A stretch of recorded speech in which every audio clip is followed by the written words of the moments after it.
warahmatullahi wabarakatuh. Waalaikumsalam warahmatullahi wabarakatuh. Selamat pagi, salam sejahtera untuk kita semua. Shalom, Om Swastiastu, Namo Buddhaya, salam kebajikan dan rahayu. Saya sungguh merasa berbahagia karena pada pagi hari yang tidak terlalu cerah sebetulnya, tetapi tentu saja lebih cerah ya, insya Allah hati kita semuanya, pikiran kita semuanya. Saya merasa berbahagia dapat kembali bersama keluarga besar Dinas Pendidikan pada hari ini diundang dalam acara webinar pendidikan yang sangat istimewa ini. Untuk itu pertama-tama tentu saya ingin menyapa ini yang punya rumah dan yang punya gawe ya, yang saya hormati Pak Slamet beserta jajarannya dan juga Ibu Ida ya, Ibu Ida Subaidah beserta seluruh jajarannya, dan kemudian juga tentu saja yang saya banggakan, saya hormati para Kasatlak, para pengawas, para kepala sekolah, ya, dan juga tentu guru-guru yang mulia ya, di lingkungan Jakarta Pusat, atau mungkin juga barangkali mudah-mudahan ada juga di luar Jakarta Pusat. Pertama-tama tentu saya ingin menyampaikan selamat Hari Guru, ya, tanggal 25 November 2020 yang lalu. Semoga tentu saja Ibu dan Bapak Guru dapat mencapai predikat guru mulia, guru yang berkarya. Ya. Dan saya sangat percaya bahwa Bapak dan Ibu tentu dapat mencapai ya, predikat tersebut. Tentu saja dengan terus belajar ya, belajar sepanjang hayat itu bukan hanya peserta didik, tapi justru utamanya Bapak Ibu guru sendiri. Ya. Saya juga ingin menyampaikan pesan dari Pak Gubernur ya, Pak Anies Baswedan, bahwa dalam satu kesempatan beliau bertemu dengan saya, beliau menyampaikan ya, bahwa harapan beliau itu sangat tinggi, sangat besar, ya,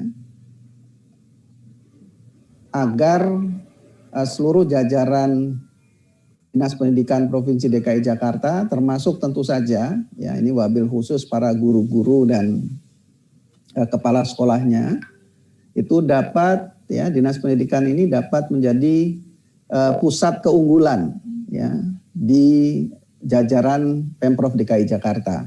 Ya. Artinya menjadi Center of Excellence. Ya, ini saya pikir adalah ungkapan yang tentu sekaligus menjadi harapan ya, dan tantangan kepada seluruh jajaran dan teman-teman Dinas Pendidikan untuk dapat melaksanakan tugas dengan sebaik-baiknya. Ya. Baik, izinkan saya untuk bisa mulai paparan kali ini. Dan oh ya, hampir saya lupa, saya ingin menyapa sahabat saya, Pak Hendarman. Ini beliau sahabat dan sekaligus guru saya. Beliau sangat menginspirasi ya di jajaran Kementerian Pendidikan dan Kebudayaan, dan alhamdulillah terima kasih Pak Hendarman. Di sela-sela kesibukan beliau yang luar biasa, beliau berkenan untuk hadir di tengah-tengah kita, dan tentu nantinya akan menyampaikan materi-materi yang terkini ya, yang terbaru, aktual terkait dengan pendidikan atau penguatan karakter. Ya. Saya hanya menyampaikan pengantar saja, memberikan mungkin wawasan yang mudah-mudahan bermanfaat untuk bapak-bapak dan ibu-ibu guru khususnya. Ya. Baik, sebentar. Saya ngopen slide.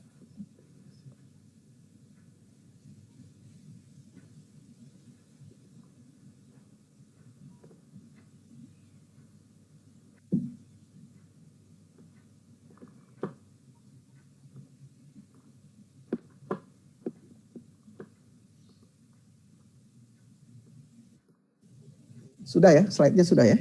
Sudah. Baik, Bapak dan Ibu, ini saya memberikan topik ini tantangan pendidikan di masa depan, ya. Yang saya akan mulai ya, dengan pertanyaan yang sederhana ini. Apakah Bapak dan Ibu pernah menemukan atau menjumpai anak bangsa seperti ini? Kita lihat tatapan matanya, ya, tatapan mata yang cerdas Bapak dan Ibu. Namun mereka kurang beruntung karena tidak bisa atau belum menikmati pendidikan yang sesungguhnya harus mereka peroleh. Karena sesuai dengan amanat konstitusi, ya, pasal 31 ayat 1 amandemen Undang-Undang 1945, maka setiap warga negara itu berhak mendapatkan pendidikan. Kondisi seperti ini Bapak dan Ibu rasanya masih banyak, ya, masih banyak di tengah-tengah kita. Sungguh pun itu berada di Provinsi DKI Jakarta. Ya. Ini foto ini, ya, sumbernya itu adalah dari Berdikari online, ya, dan ini adalah posisi di Jakarta. Ya. Jadi sekali lagi mudah-mudahan ini pesan awal yang ingin saya sampaikan. Ya. Para insan pendidikan jangan lupa masih ada anak-anak seperti ini yang memerlukan uluran tangan kita bersama.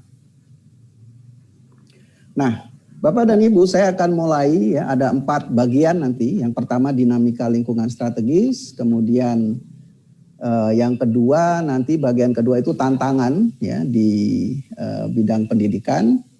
Kemudian nanti kita mencoba untuk sedikit melakukan telaah ya, terhadap ekosistem pendidikan, dan yang terakhir saya akan memberikan rekomendasi secara singkat. Ya. Ini tadi sudah banyak disampaikan ya. Saya ingin mengawali dan sekaligus pesan kepada teman-teman semua bahwa tercatat pada tanggal 27 November ini 2 hari yang lalu ya, ini terjadi pecah rekor ini. Ya.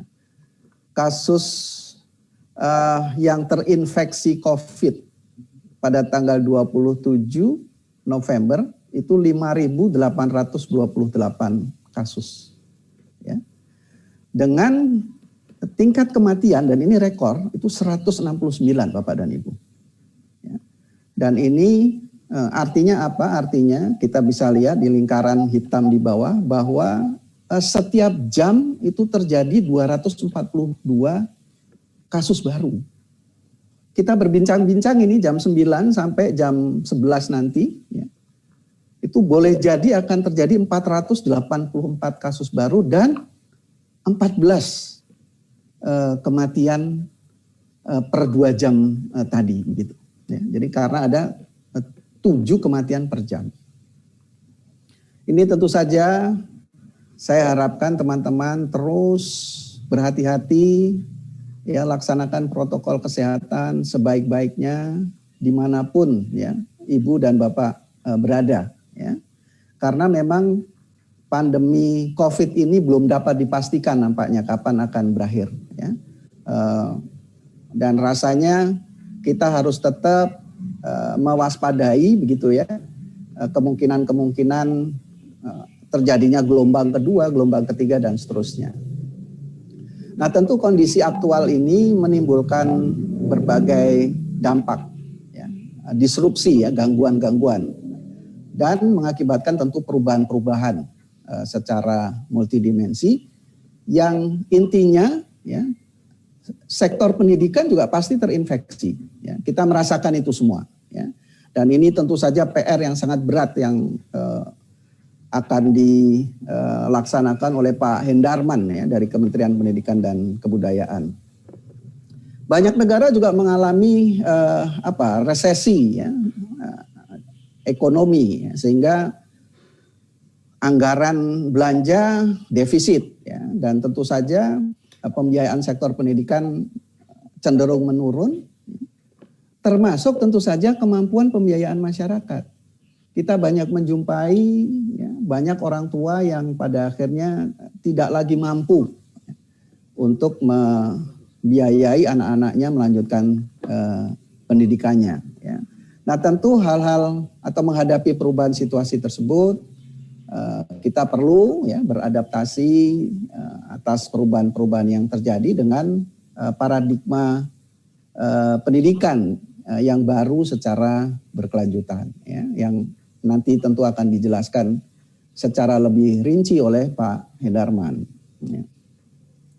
Nah kemudian paradigma masa depan ini sebetulnya dari sebuah buku yang sudah ditulis di tahun 2017, jadi sebelum pandemi ya, oleh Jacob Morgan, ini seorang pembicara yang sangat terkenal, buku-bukunya juga terkait dengan SDM. Ya. Paradigma masa depan itu ada 3 pendekatan, ada 3 hal. Yang pertama pendekatan teknologi yang konteksnya tentu saja untuk kita bersama di dunia pendidikan ini adalah pengembangan pembelajaran dalam jaringan ya, atau online melalui sistem-sistem aplikasi digital yang sekarang ini sangat banyak.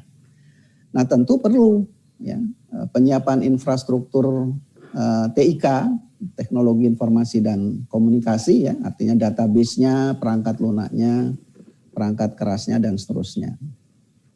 Kemudian juga tentu pendekatan budaya baru ya. Kita semua harus membangun otonomi ya, ini kemandirian. Kemudian juga fleksibilitas. Dan ini yang penting, kultur inovasi ya, jadi budaya inovasi. Melalui apa? Melalui jejaring kolaborasi ya, ekosistem pendidikan yang ada, dan nampaknya di dunia pendidikan ini sudah sangat baik ya. Jaring ini, walaupun tentu kita harus pertanyakan apakah memang efektif dan efisien di dalam merespons ya, atau beradaptasi dengan kondisi aktual dewasa ini. Ya.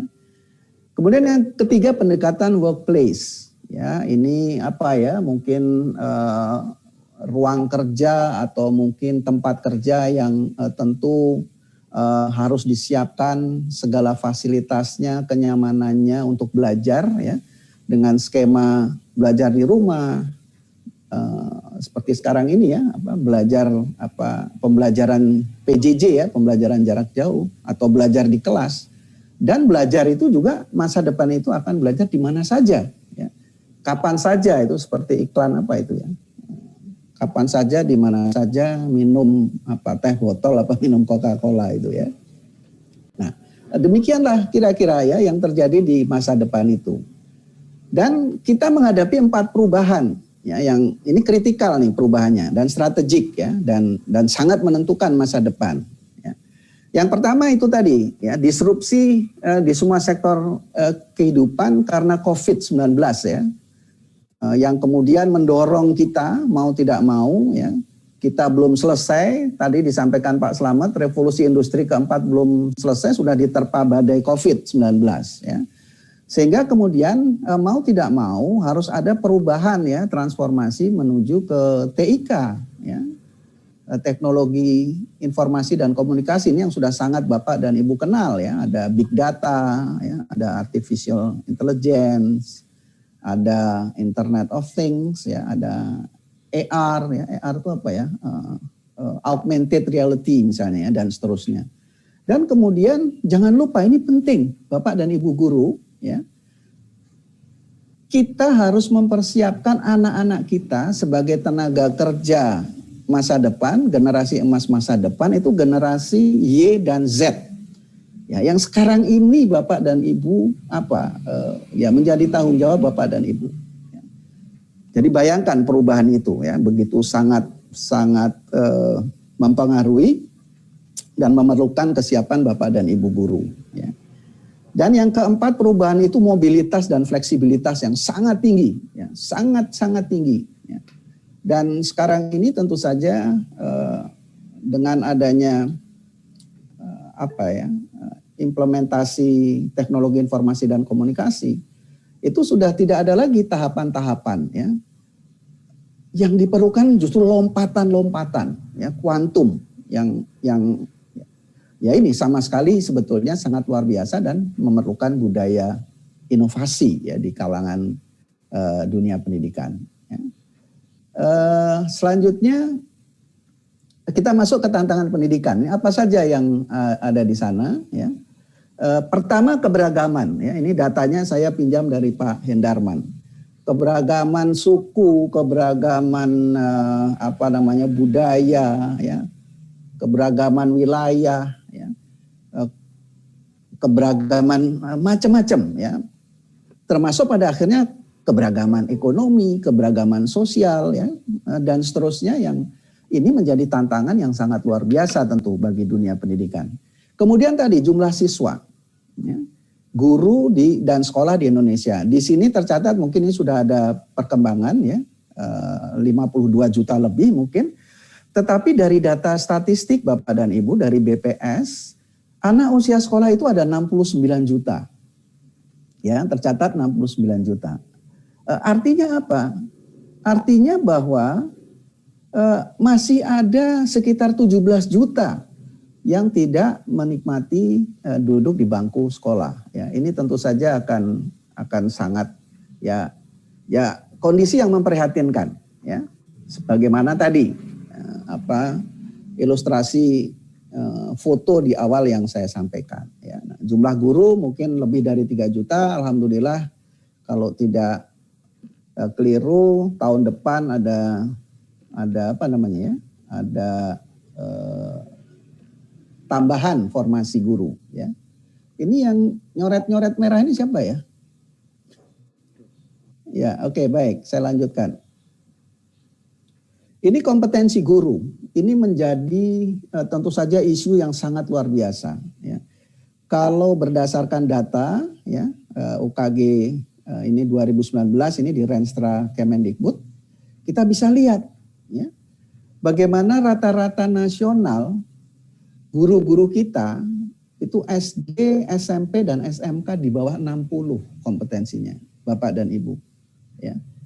Ini tentu harus memacu kita, ya, untuk lebih meningkatkan kondisi-kondisi kompetensi pedagogi, kepribadian, kompetensi sosial, kompetensi profesional kita. Ya. Hanya SMA saja di atas 60, tapi 62,3 ini, ya. Nah, yang istimewa Bapak dan Ibu, ketika saya belum pensiun, saya masih bersama-sama dengan Pak Hendarman ketika kita selalu mengadakan kegiatan-kegiatan BIMTEK, ya, kegiatan workshop, sosialisasi kepada guru-guru. Ada yang membedakan, ya, spirit guru negeri dan guru swasta. Ya. Ini fakta ini, ya, ini yang saya alami dan beberapa kali saya alami. Ketika dihadapkan dengan fakta angka yang masih relatif rendah, ya, kalau saya tanya, berapa harapan Anda itu bisa mencapai nilai kompetensi yang ideal misalnya? Bapak dan Ibu percaya nggak kalau guru-guru negeri itu jawabannya angkanya antara 70, berkisar 70 sampai 80. Dan guru-guru swasta dengan tegas menyatakan 100 Pak nilai kompetensi yang kami harapkan. Nah, ya, jadi ini PR Pak Slamet, Bu Ida, ya. Bagaimana teman-teman di Jakarta Pusat ini semangatnya itu harus betul-betul optimal, ya, maksimal. Ya harus 100. Ini memang rata-rata nasional. Ya. Barangkali ada juga guru di DKI, ya, di provinsi-provinsi misalnya Jogja barangkali, ya, atau Bali misalnya, ya 100 mungkin ada juga. Tetapi yang di bawah 50 rasanya juga mungkin masih banyak. Ya. Jadi sekali lagi ini tantangan kita. Ya. Selanjutnya kita lihat data neraca pendidikan daerah. Ini komitmen Bapak dan Ibu, komitmen pembiayaan terhadap pendidikan. Ya. Sekali lagi ini adalah amanat konstitusi. Ya. Pasal 31 ayat 4 Undang-Undang Dasar 1945. Negara memprioritaskan anggaran pendidikan sekurang-kurangnya 20%, ya, dari APBN dan APBD untuk memenuhi kebutuhan penyelenggaraan pendidikan nasional. Dan kita lihat DKI Bapak dan Ibu, ya, ternyata dari 5 tahun terakhir ini, di tahun 2019 DKI itu hanya 18,96%. Ya. Ini Ini di peringkat ke-7 ini kalau ada pemeringkatan urutan besaran kontribusinya, ya. Dan DKI itu baru ya atau pernah memenuhi amanat konstitusi itu baru di tahun 2016. Ya, itu 22,3%. Mas Hendarman, Bapak dan Ibu, Pak Hendarman ini sebelum beliau menjadi Kepala Pusat Penguatan Karakter, beliau adalah Kepala Pusat Analisis dan Sinkronisasi Kebijakan. Beliau yang mendesain ya dan kemudian mengelola data NPD ini. Jadi saya lapor Pak Hendarman, saya ini dilantik Pak Gubernur DKI Jakarta menjadi Kepala Dinas Pendidikan, ya, itu pada tanggal 2 Januari 2015 di Monas, Pak. Ini rame-rame, Pak. Kita semua dilantik. Ya. Dan tentu di tahun 2015 saya masuk sebagai Kepala Dinas, anggarannya tadi ternyata 18,2%. Ya. Dan seiring waktu berjalan, saya di tahun yang sama, 31 Desember 2015 itu dilantik oleh Pak Anies. Beliau pada waktu itu Menteri Pendidikan dan Kebudayaan dan saya ditugaskan mendampingi Pak Hendarman di Kementerian Dikbud. Jadi persis setahun saya bertugas, tetapi alhamdulillah Pak, ya, pada waktu itu kami tim Dinas Pendidikan mengusulkan kalau nggak salah sebetulnya 23,7%. Tetapi pada akhirnya disetujui 22,3%. Artinya apa? Artinya ini juga telah memenuhi amanat konstitusi. Alhamdulillah. Ya. Jadi sekarang ini mestinya teman-teman dari Sudin, ya, dari Dinas tentu saja itu harus berani. Ini amanat konstitusi. Yakinkan gubernur, yakinkan DPRD dan seterusnya. Kita akan bisa berkomunikasi dengan mereka. Kalau takut ketemu gubernur, takut ketemu DPRD, ya wis ora usah dadi pejabat. Ya. Jadi ini coba DKI yang katanya dananya paling besar, ya, ini ternyata dalam 5 tahun terakhir juga masih belum ada keinginan yang kuat ternyata untuk bisa memenuhi pesan konstitusi. Jadi ini barangkali tantangan yang bisa menjadi catatan teman-teman di Dinas Pendidikan. Ya. Nah, sekarang telah ekosistem pendidikan. Kita lihat, ya. Nah, ini pertanyaannya apakah ini telah dari Indonesia Education Forum, ya, Bapak dan Ibu. Jadi ini bukan karangan saya. Ini ada forum ya yang luar biasa yang terdiri dari para pakar, ya, para akademisi, ya, tentu saja baik di bidang pendidikan maupun non pendidikan, ya, baik pemerintah maupun juga non pemerintah, ya. Ekosistem pendidikan itu ada pemerintah, guru, orang tua, dan teknologi dalam konteks ini. Ya. Dan kemudian ada pertanyaan-pertanyaan ini yang menarik. Ya. Apakah kurikulum sekarang, ini untuk pemerintah ya, sudah mampu mempersiapkan peserta didik menghadapi abad ke-21 yang tidak bisa diprediksi, yang tidak menentu juga, tidak pasti, ya, dan tidak bisa kita kontrol perkembangan dunia ini. Ya. Jadi ada nggak? Sudah nggak? Ya, sudah dilakukan atau belum? Dan kemudian bagaimana menilai peserta didik itu secara otentik? Nanti Pak Hendarman insya Allah akan mengelaborasi ini. Ya. Nah itu dari pemerintah. Sekarang dari guru. Ya, apakah Bapak dan Ibu guru sudah lakukan ini? Ya. Apakah guru memahami keahlian yang dibutuhkan untuk masa depan peserta didik? Tahu nggak Bapak dan Ibu? Apa saja keahlian-keahlian, ya, keterampilan atau kompetensi yang diperlukan di masa depan nanti, ya. Dan tentu bagaimana, ya, cara untuk bisa mengembangkan, ya, atau mengasah keahlian tersebut, gitu, ya. Nah, orang tua ini bagaimana sekarang ini cara orang tua dalam menyiapkan pendidikan terbaik untuk anak-anaknya? Ya, bagaimana mungkin Bapak dan Ibu, ya, ketika kondisi ekonomi kita sangat menurun, ya, dan kemudian di dalam misalnya strata ekonomi masyarakat kita, ya, itu profilnya yang menengah ke bawah itu jauh lebih besar, ya, mereka pun belum tentu bisa memahami kondisi ini. Ya. Nah tentu siapa? Tugas Bapak dan Ibu guru lakukan visitasi, datangi, ya, datangi orang tua peserta didik yang memang pasti Bapak dan Ibu bisa menilai ini apa ya, mungkin pendidikannya juga tidak terlalu baik barangkali ya, dan juga tidak memiliki wawasan tentang bagaimana mendidik yang baik. Ini tugas Bapak dan Ibu menurut saya, ya. Tentu saja sekarang ini bisa melalui daring ya, melalui dalam jaringan ya.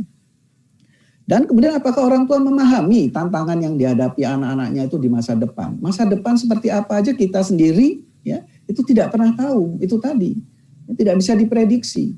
Ya. Perubahannya begitu luar biasa lah, begitu cepat. Nah kemudian tentu ekosistem yang berikutnya ini teknologi. Nah bagaimana sekarang ini guru-guru dan siswa yang mampu beradaptasi ya, dengan kemajuan teknologi dalam pembelajaran. Ya, ini tentu saja PR-PR yang bisa menjawab ya Bapak dan Ibu sendiri. Ya, saya hanya mengingatkan bahwa ini loh ada hal-hal seperti ini yang patut menjadi perhatian kita. Ya. Nah, bagaimana SDM Indonesia masa depan? Banyak profil, banyak figur, ya, banyak referensi. Termasuk tentu saja diawali sekarang ini dengan pelajar Pancasila ya, Bapak dan Ibu ya. Tentunya kita berharap bahwa memang di masa depan nanti ya SDM Indonesia ya, ini bukan pelajar Indonesia, itu berkarakter kuat, ya, punya multi kecakapan abad ke-21 ya, yang 4C itu ya. Kemudian adaptif dan tentu pembelajar sepanjang hayat ya, sungguh pun mereka sudah misalnya menjadi para profesional di bidang-bidangnya masing-masing. Ya. Kemudian selain tadi budaya inovatif itu juga menumbuhkan kewirausahaan, jiwa kewirausahaan, ya, sehingga ini bisa tentu saja bukan hanya sebagai seorang profesional, tapi juga menciptakan lapangan kerja baru. Ya. Dan tentu saja kewargaan global, ya, ini juga menjadi tuntutan bersama bahwa kita juga harus memberikan kontribusi dalam tatanan kehidupan dunia. Ya. Selanjutnya, Bapak dan Ibu, dari pertanyaan tadi itu kita tahu apa tidak, ya, kira-kira profesi atau keterampilan atau pekerjaan apa saja yang akan terjadi di masa depan. Data ini adalah dari laporan masa depan pekerjaan, ya, The Future Jobs Report dari World Economic Forum. Ya. Ini data yang terbaru, mereka sudah meluncurkan, ya, melansir laporan tentang pekerjaan di masa depan. Ya. Ini ada 10 hal ya yang tipe keterampilannya itu tipe pemecahan masalah, ya, tipe pengelolaan diri, tipe bekerja dengan orang banyak, dan juga bagaimana penggunaan teknologi dan pengembangan. Ya. Jadi ini Bapak dan Ibu, pemikiran analitik dan inovasi. Ya. Bayangkan ini semua, ya, hampir semua itu sangat erat kaitannya, ya, dengan dunia pendidikan. Ya. Pemikiran analitik dan inovasi ini bukankah menjadi bagian dari critical thinking, ya, and innovation, ya. Pembelajaran aktif dan pembelajaran strategi, pemecahan masalah kompleks, ini soal apa, HOTS apa hits itu ya. Pemikiran kritis dan analisis, kreativitas, orisinalitas dan inisiatif. Ya. Kemudian tentu saja kepemimpinan dan pengaruh sosial. Pemanfaatan teknologi, pengawasan dan kontrol. Ya, ini para pengawas, ini juga pengawas harus lebih paham tentang apa yang menjadi masalah-masalah, apa yang harus dikembangkan oleh sekolah-sekolah. Ya, pengawas jangan cuma ngetem, ya, keliling-keliling tapi tidak memberikan solusi. Ya, jadi ini juga saya minta perhatiannya. Ya. Kemudian tentu desain teknologi, programming, ya, ini memang khusus, ya, keterampilan khusus. Kemudian kaitannya juga dengan menghadapi berbagai badai perubahan, ya, tsunami ekonomi, sosial, budaya, itu perlu ketahanan. Ya. Bagaimana juga manajemen stres, ya, dan juga tentu tadi perlu fleksibilitas, perlu kelincahan gitu ya. Dan juga hal-hal yang terkait dengan pemikiran, pemecahan masalah dan ide baru. Nah, dari 10 keterampilan ini maka diperkuat ya. Langkah-langkah adaptasi masa depan ini yang dilakukan oleh banyak negara ya. Itu 80% itu mereka melakukan percepatan digitalisasi ya, itu 84%. Jadi hampir 2 kali lipat ya. Ini sangat cepat, sangat tinggi. Kemudian adaptasinya ini menyiapkan tentu saja sistem kerja jarak jauh atau sistem belajar untuk kita jarak jauh ya. Dan kemudian juga percepatan otomasi ya, ini mungkin kaitannya dengan sistem programming, robotik dan lain sebagainya. 50% ini mungkin masih untuk dunia industri ya. Tapi sekali lagi percepatan digitalisasi dan tadi pengembangan sistem belajar ya jarak jauh ini rasanya menjadi adaptasi yang sangat penting ya. Selanjutnya ini area pekerjaan. Ya, disrupsi itu pasti membawa dampak-dampak ya, eksternalitas negatif maupun positif. Secara negatif ini ada 85 juta pekerjaan yang berkurang. Apa saja jenisnya itu tadi, penginput data, ya, sekretaris administrasi, juru tulis, akuntansi, ya, bahkan auditor keuangan dan akuntan dan seterusnya itu. Ya. Nah, tetapi ada 97 juta kebutuhan pekerjaan yang bertambah dan itu tadi dekat dengan keterampilan-keterampilan yang ada 10 top keterampilan tadi ya di tahun 2025 dan seterusnya ya. Jadi bukan hanya 5 tahun ke depan tetapi rasanya juga 10 kemudian 15 dan 20 tahun ke depan. Ya, analisis data ya. Kemudian spesialis big data, kecerdasan buatan, digital marketing ya. Transformasi digital, pengembangan bisnis dan seterusnya ya. Ini hal-hal yang dapat dilihat dari laporan World Economic Forum dan ini khusus di Indonesia ya.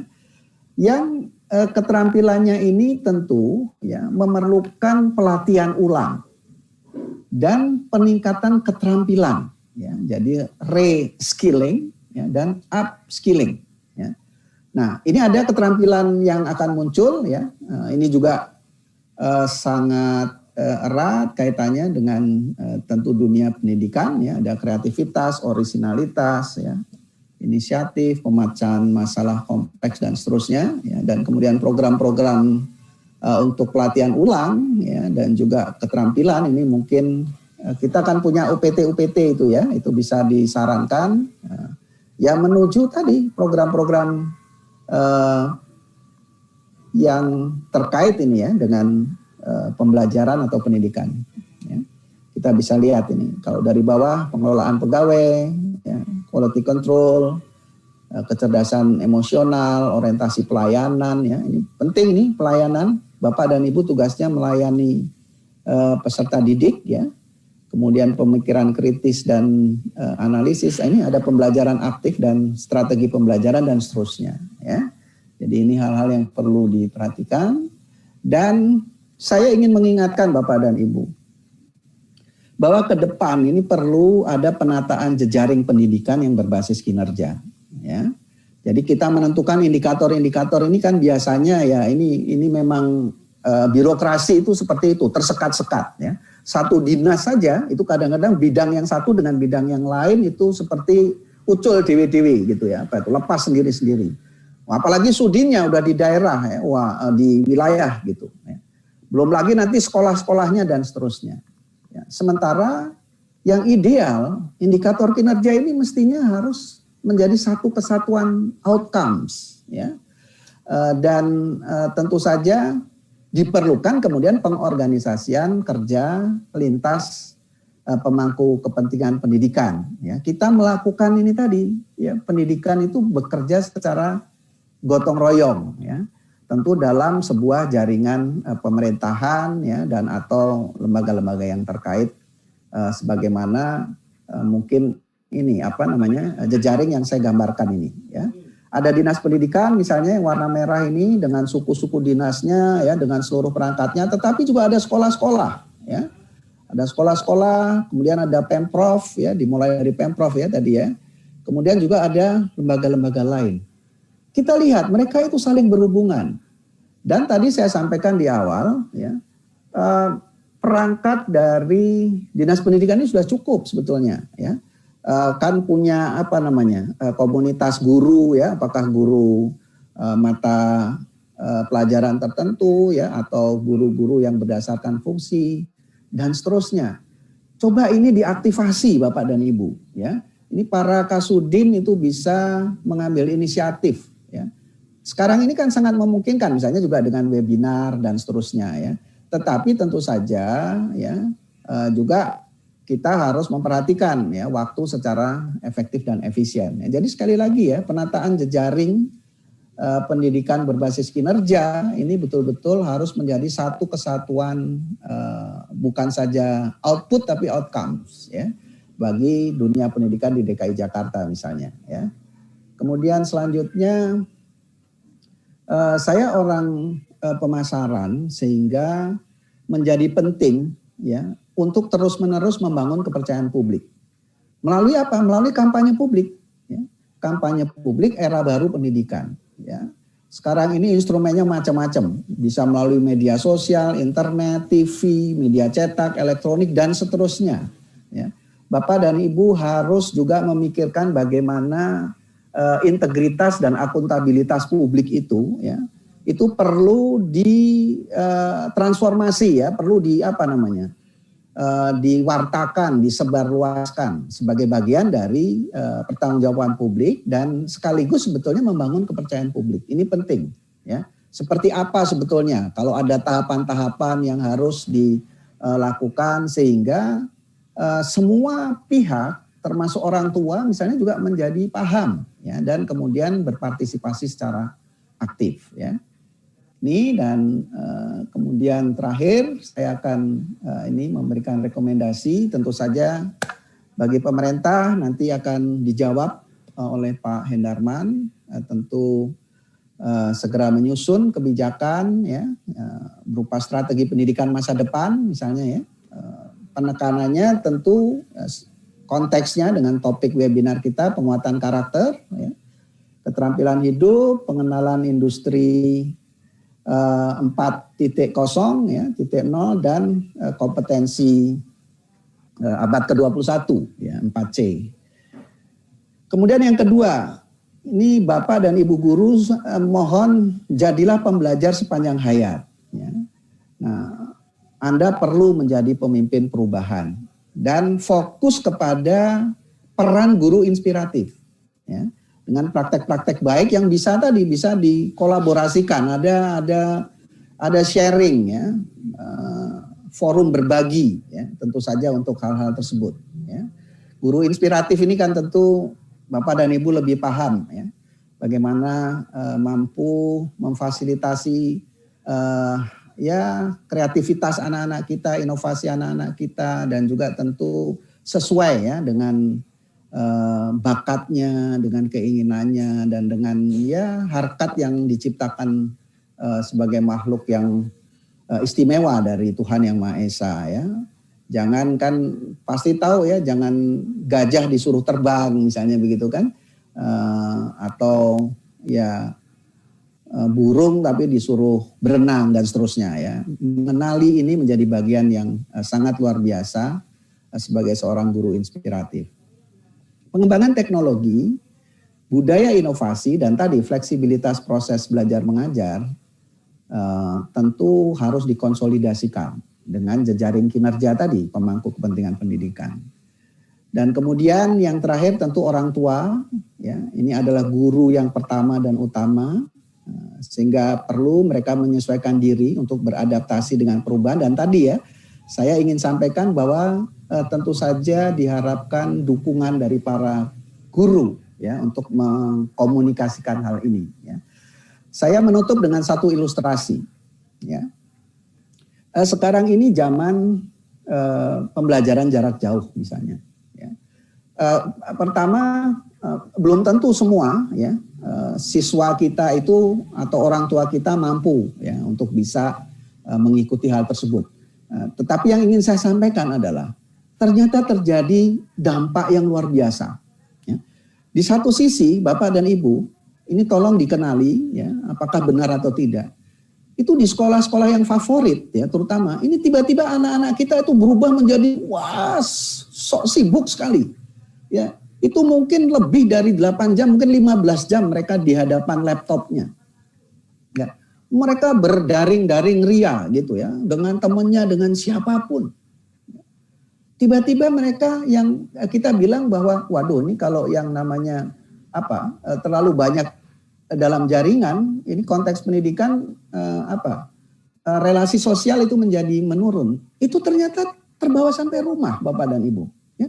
Dia menjadi cuek, menjadi kalau orang tuanya, Dek, nak sudah makan apa belum, marah-marah dan seterusnya. Ini saya masih ada tugas dan seterusnya dan seterusnya. Ini di satu sisi Bapak dan Ibu. Ya. Di sisi lain, itu banyak juga ternyata anak-anak yang merepotkan orang tuanya, yang repot, yang distrap, orang tuanya itu distrap di depan apakah laptop atau di depan perangkat handphonenya, ya, untuk mendengarkan ceramah atau pembelajaran dari sang guru, sementara anaknya bermain-main. Ya, dia nanti kalau saya dipanggil oleh guru atau ada atensi, baru saya dipanggil ya, Pak, Bu, misalnya seperti itu. Ya, Bapak dan Ibu, ini fakta-fakta ini terjadi saat ini di lapangan, ya. Dan tentu saja ini menjadi hal yang sangat menarik untuk dikaji, ya, untuk dicarikan solusinya, dan ini menjadi tugas dari Bapak dan Ibu guru, utamanya para kepala sekolah dan teman-teman di Sudin dan di dinas, ya. Teman-teman di dinas dan di Sudin ini yang seharusnya juga terus-menerus memfasilitasi guru-guru. Berikan kemudahan-kemudahan kepada guru-guru untuk tentu saja mereka berkreasi, ya, kemudian berinovasi. Tentu guru yang baik. Kalau guru yang nggak baik ya sudah. Kalau memang tidak niat jadi guru ya sudah, selesaikan saja. Ya, tidak perlu untuk memaksakan diri menjadi guru. Ya, sementara tugasnya luar biasa. Karena Anda adalah makhluk yang paling mulia di muka bumi ini. Wahai para guru, ya, dan para kepala sekolah. Demikian barangkali yang dapat saya sampaikan, dan tentu saja saya mohon maaf sudah lama tidak menekuni dunia pendidikan kembali, tetapi saya sangat bersyukur, saya merasa sangat beruntung, ya, Tuhan menggariskan saya mampir, ya, walaupun hanya 1 tahun di Dinas Pendidikan Provinsi DKI Jakarta, sehingga saya tahu persis ya seperti apa sebetulnya dunia pendidikan itu, yang biasanya saya ini pengalaman luasnya hanya sebagai peserta didik, ya, mulai dari TK, SD, SMP, SMA, ya, dan alhamdulillah sekali lagi saya juga punya banyak sahabat, saya punya banyak saudara para kepala sekolah, para guru-guru, ya, di seluruh wilayah Provinsi DKI Jakarta, dan ini khususnya di Jakarta Pusat 1 dan Jakarta Pusat 2. Terima kasih moderator, mohon maaf kalau ada hal-hal yang mungkin kurang berkenan. Wabillahi taufiq wal hidayah. Wassalamualaikum warahmatullahi wabarakatuh. Waalaikumsalam warahmatullahi wabarakatuh. Waalaikumsalam warahmatullahi wabarakatuh. Luar biasa materi yang kami dapat dari Bapak. Beruntung kami bisa bergabung di sini pagi ini. Terima kasih. Kami aturkan sebesar-besarnya atas pencerahan dari Bapak. PR kami untuk mengimplementasikannya di sekolah sesuai dengan yang tujuan yang Bapak sampaikan tadi. Semoga semuanya bisa terrealisasi dengan baik.